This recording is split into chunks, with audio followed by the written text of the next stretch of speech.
Et ce qui m'a poussé en fait à faire cette vidéo, c'est que donc ma conversion est abordée de façon très briève et ce qui peut porter à confusion. Donc du coup, je me suis dit, je vais expliquer comment je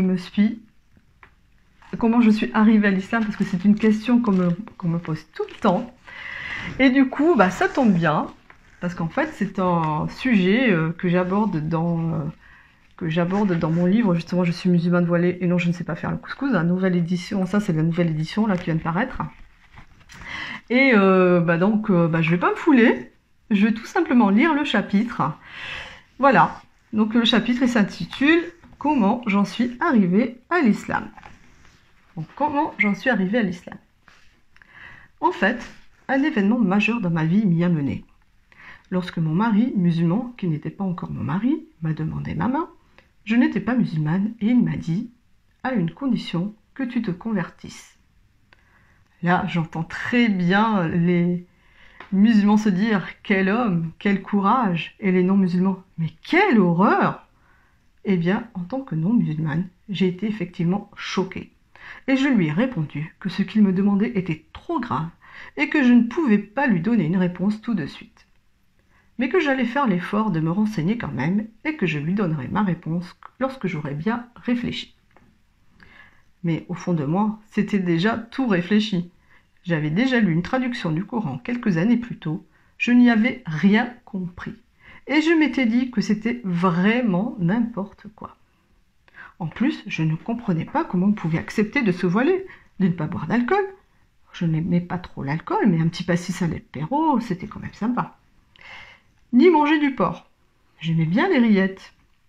J'avais aussi une copine algérienne au lycée, et je ne comprenais pas qu'elle se laisse affamer pendant le ramadan, moi qui aime bien manger. Donc là, il s'agissait plutôt de gagner du temps pour regrouper tous les arguments afin de lui annoncer que c'était non. À l'époque, Internet n'existait pas. Enfin, je ne me souviens plus, mais on n'avait même pas de portable. Pourtant, je vous jure, je suis née après la préhistoire. Mes enfants ont eu du mal à croire que je n'ai pas connu les dinosaures. Je suis donc allée dans une librairie islamique sur Paris, à l'époque c'était plutôt rare, où j'ai acheté tout ce que j'ai pu. Des livres pour expliquer ce qu'était l'islam, d'autres sur les piliers et le Coran, enfin une traduction. J'ai tout dévoré en un mois. Et là, ça a été la révélation. Je découvrais que les musulmans aussi croyaient en Jésus. Alors là, c'était la découverte du siècle. Je croyais que les chrétiens avaient le monopole sur Jésus. Ah oui, j'ai oublié de vous dire que j'ai été chrétienne catholique très pratiquante jusqu'à l'âge de 17 ans. J'ai été baptisée, communiée solennellement, confirmée, j'allais au caté. Le caté, c'est l'équivalent de l'école coranique des petits musulmans. Mais non, ça n'a rien à voir. Ah bon, vous n'aviez jamais vu les choses comme ça? Je faisais partie d'un mouvement de jeunesse chrétienne qui menait des actions, par exemple, pour des orphelines en Inde. J'allais à la messe tous les dimanches où je faisais partie de la chorale. Je jouais des grandes orgues d'église lors des mariages. Et la meilleure, à 15 ans, je voulais devenir religieuse. Donc vous voyez, Jésus occupait une grande place dans ma vie. Alors, je vous entends déjà, mais qu'est-ce qui s'est passé? Eh bien, à l'âge de 17 ans, l'âge de raison pour moi, je me suis excommuniée toute seule. Je ne comprenais plus rien à ce que me disait le prêtre. Tantôt Jésus était le Fils de Dieu, tantôt il était Dieu fait homme. Je ne comprenais pas comment on pouvait être père et fils à la fois et en même temps homme et Dieu. Devant mon insistance, car j'aime bien avoir le dernier mot et j'ai un esprit assez rationnel, le prêtre me répondait « C'est les mystères de la foi, mon enfant ».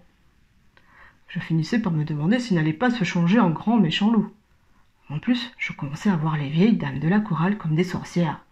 Que Dieu me pardonne. Elles qui faisaient de leur mieux pour chanter le moins faux possible à la messe, voilà qu'elles se laissaient aller à commérer sur leur prochain dès qu'elles en étaient sorties. Surtout si ce prochain était arabe. Alors, j'ai pris mes distances pour ne pas me faire dévorer comme le petit chaperon rouge, en gardant au fond de moi une grande croyance pour Jésus et pour Dieu, qui pour moi étaient deux entités bien distinctes.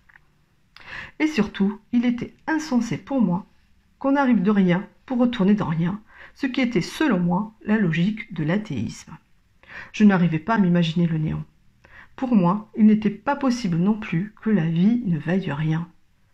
Ce qui serait la conclusion logique de ce qui précède. La vie avait forcément un sens, régi par une force supérieure. Dorénavant, je disais que j'étais déiste.